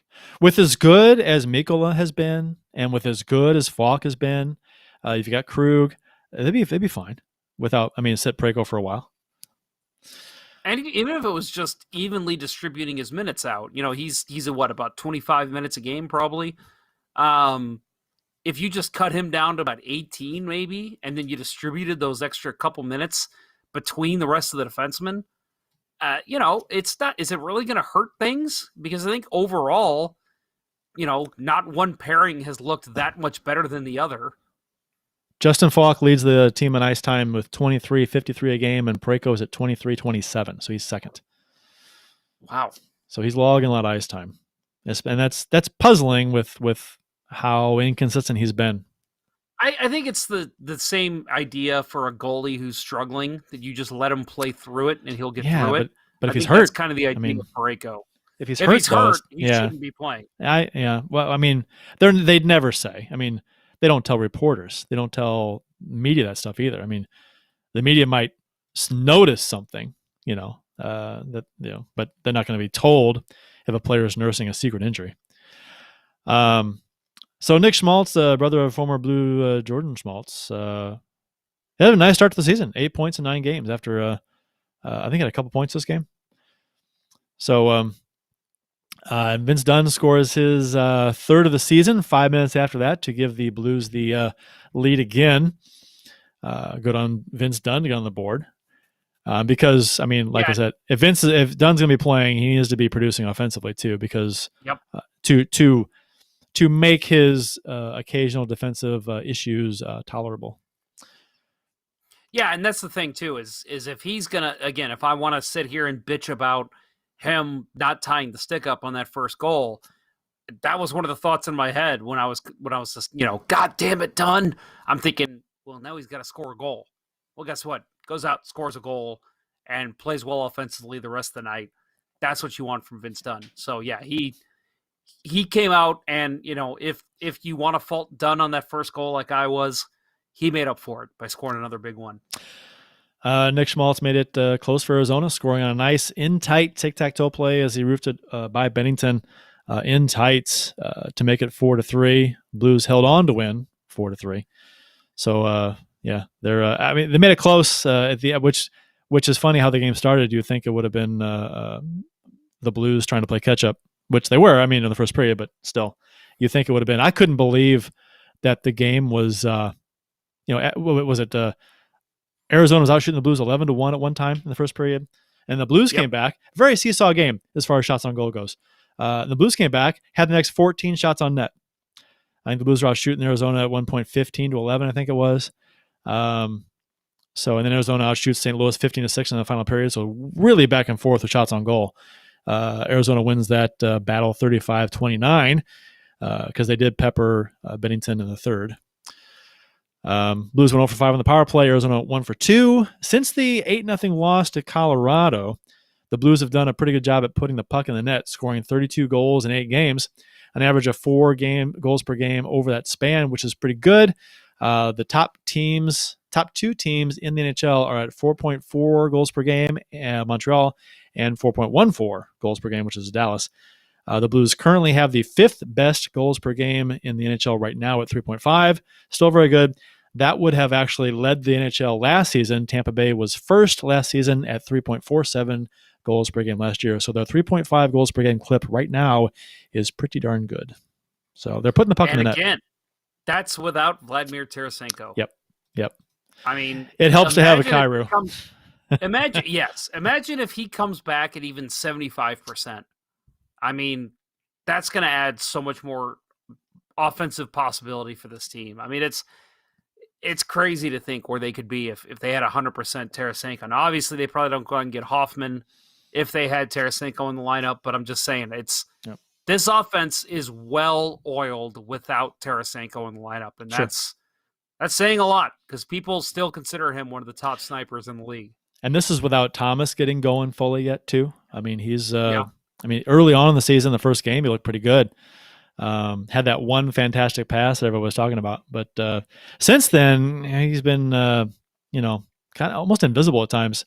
He has spurts every now and then where he comes out of the shell, but hopefully he's a little more consistent going forward. Do you think he could be maybe like again, small sample size, but Justin Faulk's been great given more ice time this season.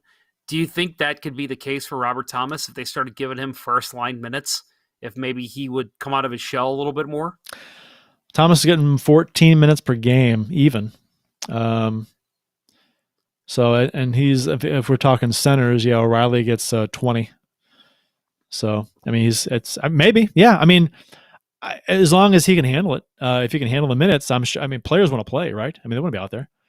So I know if it was me, I'd love to be out there more. So I can only help him, I would imagine. Of course, you don't want to wear him out, but still. I'm going to skip over the Wickenheiser thing, and we can come back to that if you don't mind. Well, real quick, I just want to talk. I know what you wanted to get to here, but before we get to that, we actually had a comment on this, and I wanted to talk about it before I even saw the comment. Jesse Hill, and by the way, this is how he words it. What are your thoughts on Mikola? I mentioned this on Twitter, and I'm going to go ahead and make the claim here too. I think Niko Mikola is going to have a solid NHL career. Granted, again, small sample size, but what we saw last season, what I've heard from people who watched him in the AHL, and what we've seen this season, I think he is a solid bottom 3, bottom 4 defenseman in the NHL. Maybe he can fit in on your top pairing if you need it, when he's a little more matured.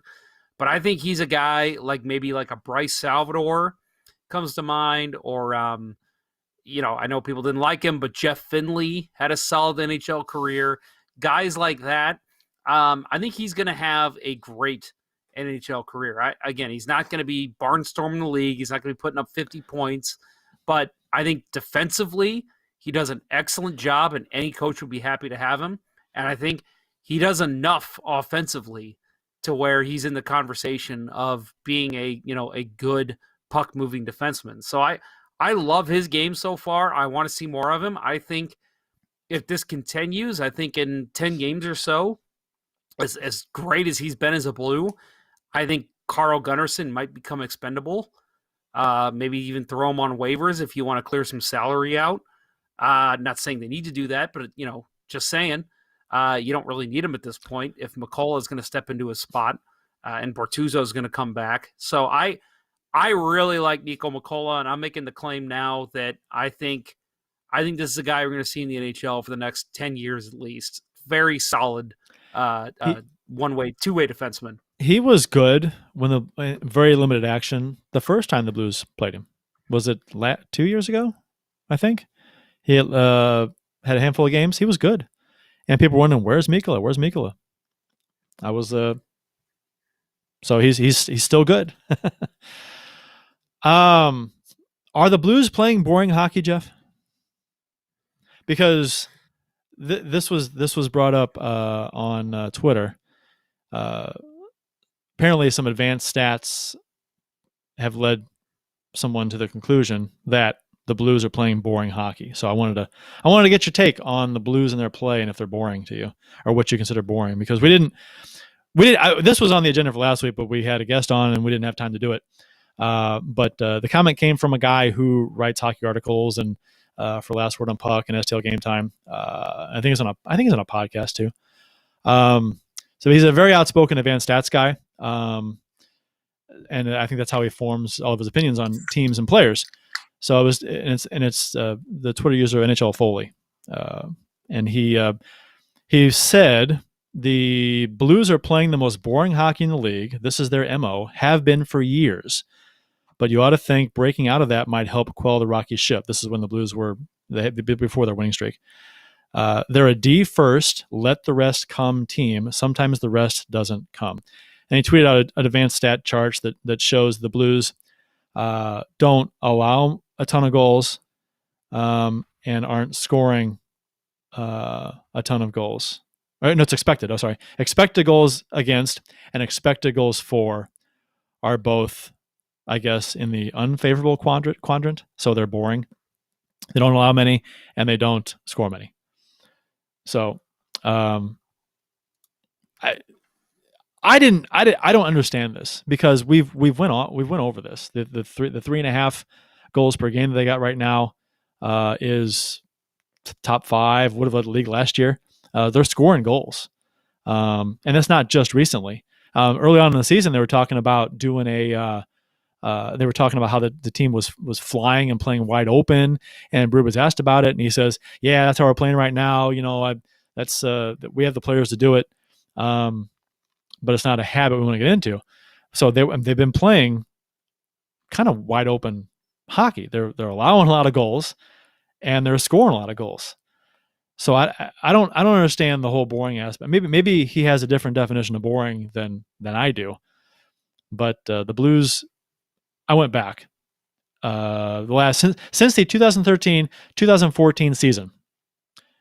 The Blues for goals scored, they're third in the West, 8th overall in the NHL. So this is over the last 7 years. Third most goals in the Western Conference. Goals against average, number 1 in the West. Number of wins in the West, number 1. They've won the most amount of games in the Western Conference the last 7 years. Third overall in the NHL, and they have a Stanley Cup. Is this a boring? I mean, is that boring hockey? Have they been boring for years? I understand. I think where he's trying to go, he's saying, "Oh, they're a defensive first team," but that's not boring hockey. I don't know. What do you think? What do you think? Well, first of all, I will quote again, friend of the show, Eddie Garcia of the Puck Podcast. I remember back in the day when the Kings were winning Stanley Cups. That was the big argument against the Kings was they play boring hockey. And Eddie's response, who's a Kings fan, was, I don't fucking care. They're winning Stanley Cups. They're winning games. So as a fan, I don't care what style of hockey they play. And again, I think as a fan, I think that is what's most important. They're winning games. But I think that I don't think they're playing boring hockey. I mean, the Ken Hitchcock era, yes, I think there was definitely for what people would consider boring hockey. I could see that. But since Berube's taken over, I mean, the 2019 Stanley Cup run, was that boring for anybody? They're third in the NHL in goals scored over the last 7 years, and I think over the last 10 years they're fifth. I'm sorry, in the West. So, I mean, you're getting the goals, you're getting the wins. What's boring about it? I mean, I don't know. I mean, they don't have the high flying McDavid. I mean, do you have to have a player like that to be not boring? Looking at advanced stats, sure. I'm sure looking at advanced stats, they're boring. And again, I use advanced stats as like to accompany my eye test. Yes. But again, thank you. You look at the 2018-19 season and even the year last year. Again, you mentioned scoring goals, and having goals against and having good goaltending. They were also hitting and playing some solid physical hockey, which let's not forget that 20 years ago, that's what people wanted with their teams. So it was still exciting, just in a different aspect. And I don't think by any means they're playing boring hockey right now. I think, especially right now, they're not playing great defensively right now. So if you're somebody who likes goals scored, you're going to get plenty of those during Blues games, and you're getting great goaltending from Jordan Bennington, which is also fun to watch. So, and even before that, when they were playing great defensively, the in zone time, the passes that we saw them make. I mean, you mentioned the Robert Thomas pass early in the season. Was that the first game, I think? Mm-hmm. I mean, the passes we see them make, the scoring chances they get, it's not boring. There's nothing boring about what they're doing. And if you want to look at, on paper, oh yeah, well, the advanced stats say that. I don't give a shit. Let's use the eye test. Watch the games and tell me they're playing boring hockey. I think advanced stats are fun. I think they can be a fun anecdote in a hockey discussion. I've used them before, but advanced stats, like you said, are nowhere close to the eye test in terms of a quality analysis. If you're basing your entire analysis on advanced stats, and that's how you form opinions on players and teams, all advanced stats, you're going to be horribly inaccurate. Is because there's so many things that traditional stats and advanced stats just don't tell you by watching the players play. There's so many factors that factor into something that you can't have a stat on, and it's just interesting to me to hear someone say, and I know that he's done this a lot. We talked about this last year.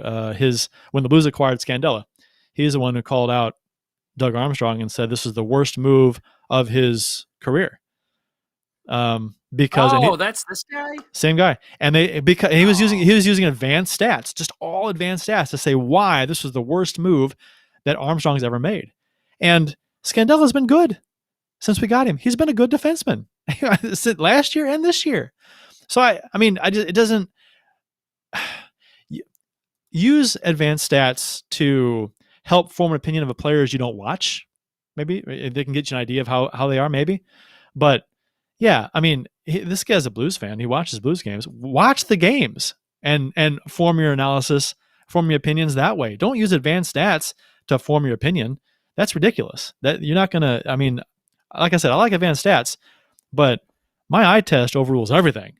Every stat that I want to look at. I mean, I don't know if I just know what I'm looking for, or he doesn't, or what. But it's just I don't know. Well, now that I know who this is, if this guy happens to hear what we're talking about, I will say, why don't you go back to the Mike Kitchen era and tell me that this is boring hockey? Yeah. Go back to, honestly, again, even go back to the Ken Hitchcock era. I think he was about 6 years old during the Kitchen probably era, so. But and I'll add that Ken Hitchcock. I know Bill Day had a huge problem with him and called for his head a couple times on this show. Actually, I think he's like 2 or 3. He's like 18 years old, 19 years old. He's pretty young. Well, there you go. But anyway, Ken Hitchcock, I thought that the teams were still fun. I like defensive hockey personally. There was a 1-0 game recently. I don't remember who was that played it, but I was riveted with that game because I love great defensive play and great goaltending, that kind of stuff I love. But Ken Hitchcock, if you want to say he coached boring hockey, I won't argue that one bit. But I think the way the Blues have played under Craig Berube it's not been boring at all. No, I love the way they play the game. I mean, if you need goals scored, first off, if you think that teams have to score goals for a game not to be boring, that's absurd. Some of the best games I've seen in my life have been scoreless ties going overtime. Fantastic games, brilliantly played games, fun to watch. I always say that the most exciting game I ever witnessed outside of a playoff game was a regular season 0-0 tie between the Blues and Maple Leafs, and it was back and forth. Curtis Joseph versus Grant Fuhr, and Grant Fuhr was with the Blues, Joseph with the Maple Leafs. And it was phenomenal to watch the shit those guys were doing. Al McInnes, Chris Pronger on the ice. I mean, it was so much fun to watch. And when the game ended, yeah, you're disappointed because there was no goal scored, but you're like, damn, we just saw a goalie clinic. And that was so much fun to watch. Speaking of Grant Fuhr, the Game 7 against Phoenix. I mean, it was scoreless. Overtime. Hell. Golly. That was a great game. Friend of the show. Friend of the show, Grant Fuhr. Yes, friend of the show. If you haven't seen our show with Grant Fuhr, please do check it out. It's a fantastic interview. So that's that. I thought that was interesting and absurd. But I mean, that's the flaw with any stats, and especially advanced stats. People put way too much stock in what they think they're saying, and it's like, just watch the games, people. So the Wickenheiser 14 banner is not hanging up inside Enterprise Center. It hasn't been for a while. On October 4th, 2019, the official Blues Twitter account tweeted out a pic of the Cup Champs banner hanging from the rafters. A Twitter user noticed that the Wickenheiser 14 banner wasn't there anymore and asked what had happened to it. The Blues responded on Twitter saying the 14 banner honoring Doug Wickenheiser will return soon. Stay tuned for details. It's been 500 days, almost 500 days since that tweet. Where is it? Where's the Wickenheiser banner? I can actually tell you. Do you know? You know, really? Yeah, I do. You want to know who has it? Yeah, what's the joke? Whitey Bulger. Whitey Bulger. Whitey Bulger. Whitey Bulger. Nope. Am I supposed to know this? Nothing. Quarterback for the Rams? I don't know. No. That would be Mark Bolter, right? I know. Whitey Bulger was the Boston gangster who had the Stanley Cup ring from the 70s and was like, he was the Black Mass, the movie Black Mass Johnny Depp was in. He was the brother of a state senator. Come on. No. This was big news. You don't remember this? When was this big news? Like 2014-ish. Really? I don't remember. He was an FBI informant. He took down the mafia family. No, nothing. I'm not up on mafia news, I guess. Woo! All right. Well, never mind. That joke was a huge miss. Anybody else in the chat know what he's talking about? I don't. Help me out here. I don't know. Jesse Hill says the gangster, so I'm guessing he does remember Whitey Bulger. Right. Okay. Well, I don't. I do enjoy gangster movies. Well, never mind. That joke was a myth. They should make a movie about it, and then I would watch it. You know what? You're going to love Adam Gold's comment here in the Facebook chat. Talking about advanced stats. He said advanced stats aren't advanced. they are descriptive but not inferential. Yeah. That's a great point by Adam Gold. I like advanced stats. I think they can be much more. Adam Gold would use the right word, I guess. They could be much more. I don't know, not accurate, but I don't know. Compared to traditional stats, they cover a wider area. Might give you a better idea about certain things, but I think that some people use advanced stats to form their entire opinion on a player and don't even bother to try to analyze somebody with their eyes. And if you can't break down and analyze a team and a player by watching a game, then just keep your mouth shut because don't use stats for everything because you're going to come off looking ridiculous. I think that just you got to be able to analyze a game with your eyes. Yeah, agree. But no, back to the banner missing. Yeah, where is it? I remember back when I was playing semi-competitive hockey, I had the 14 Fun shirt that I always wore. It meant so much to me, and it still does. Doug Wickenheiser is such a big part of Blues history. Yeah, Blues, come on. Seriously, let's be honest here. Did you just take it down? If you're going to take it down and keep it down, just fucking say something. It's been 500 days. 500 days. Yeah. Since they said it would be back up soon. And why would you? I mean, it's a banner. It's not like there's, they've got room up there. There's not we don't have 14 Stanley Cups taking up space. We need the room. We have one, and we don't have a ton of retired numbers. We just put it up there. I don't get it. And even if you don't want to put up there, put it along like one of the banners somewhere, or the what's it called? The ring, rings around. Yeah. The ribbon. Yeah, the ribbon. Put it around a ribbon. I mean, if you don't want to have it hang anymore, at least call recognition to it. Yeah. And I guarantee you, nobody's going to be like, "Oh, you took the banner down," but because you took it down and you haven't replaced it, there's some outrage over it. Yeah. And I just give a reason. I mean, maybe there's a good reason. Maybe I don't know. I thought maybe, it has started to deteriorate. We're getting it remade. That's a legit reason. I get it. But still, it's been 500 days. Let's get it back up there. Isn't there still a fund? Don't they still have that fund that people donate to? That's a good question. Let me look it up. If they still have the fund, they should damn sure put it back up there. Well, it looks like there's still a page. Puckeye14 says, forgive me for asking, but what is the meaning behind it? The 14 banner was honoring Doug Wickenheiser, who passed away from a long battle with cancer as a former Blues forward drafted by Montreal. First overall, right? Before, and he was a disappointment and came to St. Louis and scored one of the biggest goals in Blues history, Monday Night Miracle, and loved by the fans. Owned an ice cream shop in St. Louis after he retired. And he passed away too early from, what was it? Was it leukemia or it was what? Cancer. But was, what kind? Yeah, it was cancer. I can't remember what kind. Okay. Anyway, so and they had cyst on his wrist, had surgery to remove it. It turned out to be a rare form of cancer. They returned 3 years later in his lung. The cancer was inoperable, but Wickenheiser, as he had done many times during his career, tried to fight back and beat the odds. The outpouring of prayer, love, and affection from the community and hockey people all over North America wasn't enough to help Wick win the battle. He succumbed to cancer on January 12th, 1999, at the age of 37. Yep. So way too soon. Way too soon, yeah. And so they raised a banner to honor him, and they had a fund people could donate to, and then the proceeds would go to benefit cancer research and things. So, and they just all inexplicably took it down. It had been up for years. So, and people have been asking where it's at, and they haven't responded. They just said soon.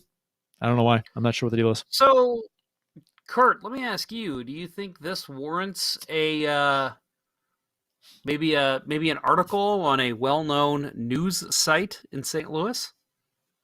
If somebody were to write something about this, you think the Blues would care? Like negatively? Do you think they would care? Where is it? Yeah, like where is it? Oh, someone needs the article. someone Where is this fund? I think someone needs to ask the question, and I think it'd be a great Okay. idea. I think that can be done. Yeah. Okay. Let's make it happen. I'll leave it at that.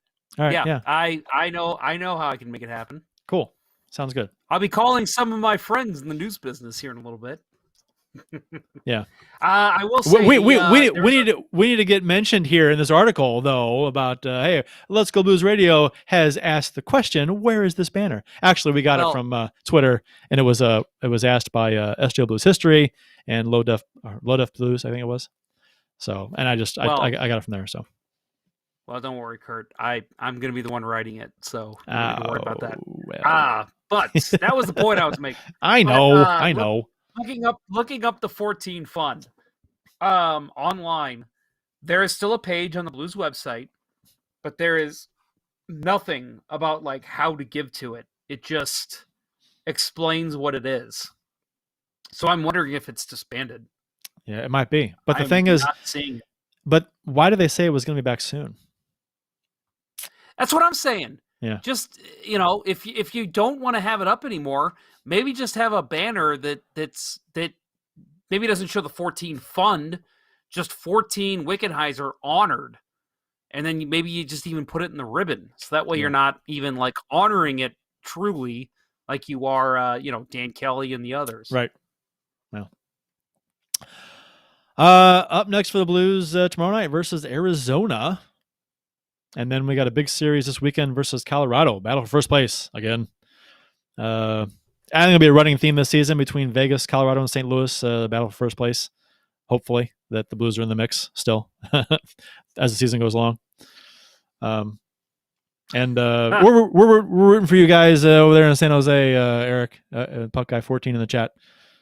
I think Jeff, didn't you pick San Jose to finish fourth? Number four, baby. Come on, Puck Guy 14. Give him some motivation to finish there. I want to look smart.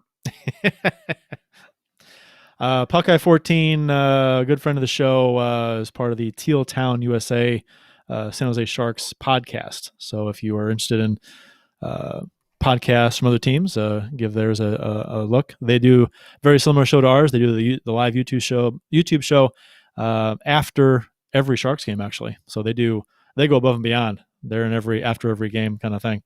So I wish we could do that, but that'd be cool. Not possible. Yeah, I mean, I know they have a few more hosts that they I think kind of rotate in and share the duties a little bit. So we'd have to get a few more to make that happen. That'd be kind of cool. I've thought about that actually because I like what they do.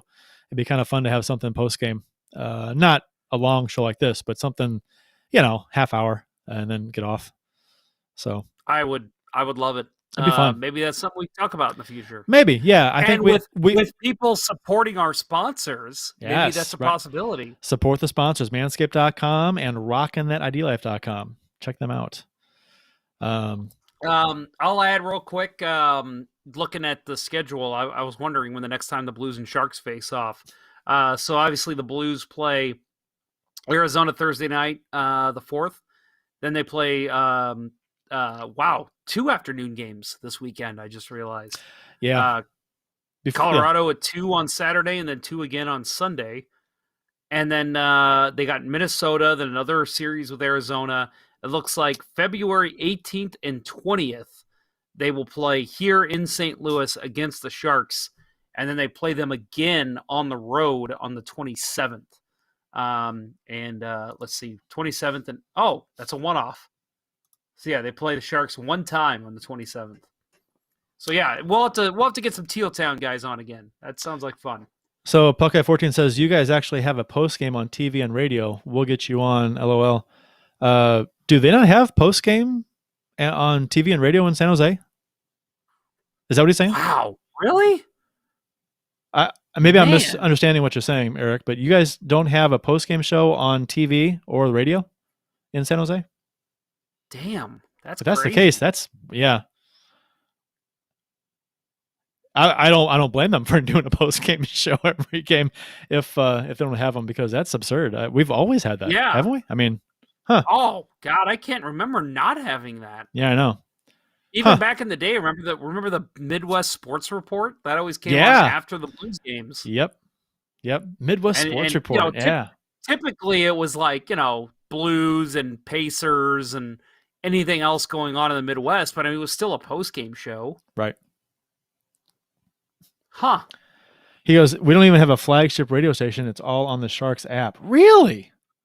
That is nuts. They've got a solid fan base out there. Yeah. Huh. I guess, I assumed. And you know what happens when you do that? So, Curt, I know we are literally wrapping up right now, but Bill just messaged us and asked if we're still going because he just finished work. Yeah, we are wrapping up. I saw his message pop up. I was like, yeah, we're literally like a minute away from closing the show. So sorry, Curt. We love you, buddy. Or Bill. Sorry, yeah. Bill. I don't love you, Curt. I don't. The feeling is mutual. Yeah. Good. Good. We're fraud protection. We're on the same page. Frog. Oh my. Good reference. Thank you. Frog protection. Fraud protection. Yeah, fraud protection. Frog protection. We're on the same page. Definitely the same. Yeah, definitely. All right. Support for Let's Go Blues Radio is brought to you by Manscaped, the best in men's below-the-waist grooming. Products get 20% off and free shipping at manscaped.com with code LGB. Look good, smell good, feel good with Manscaped. And by ID Life, the world's only truly personalized vitamin platform based on a health assessment of your DNA. Visit rockinthatidlife.com for more information. That's rockinthatidlife.com and get 10% off by texting Dustin at 636-393-8745 and tell him Let's Go Blues Radio sent you. That'll wrap up episode 21 of season 9 of the original St. Louis Blues Hockey Podcast, Let's Go Blues Radio. Thanks for listening, and thanks to those who participated in the YouTube and Facebook live chats during the show. We hope you enjoyed it as much as we've enjoyed bringing it to you. Enjoy the game tomorrow night for Jeff Ponder and the On Assignment Bill Day. I'm Curt Price. Until next time, everyone, let's go Blues. Everybody have a happy and safe Super Bowl weekend. Go Chiefs, and definitely let's go Blues. The Chiefs are at home tonight against Sport at the War Memorial at 8. Good seats are still available. A look at sports. I think that went very well. Thank you for listening to Let's Go Blues Radio. Now take off, hosers. I want you to have a heart attack and die so that we never have to do this shit again. Well, there's 90 minutes of your life you'll never get back. Sorry. St. Louis Blues, St. Louis Blues. Have you heard the news about our St. Louis Blues? They've only just begun, they're on their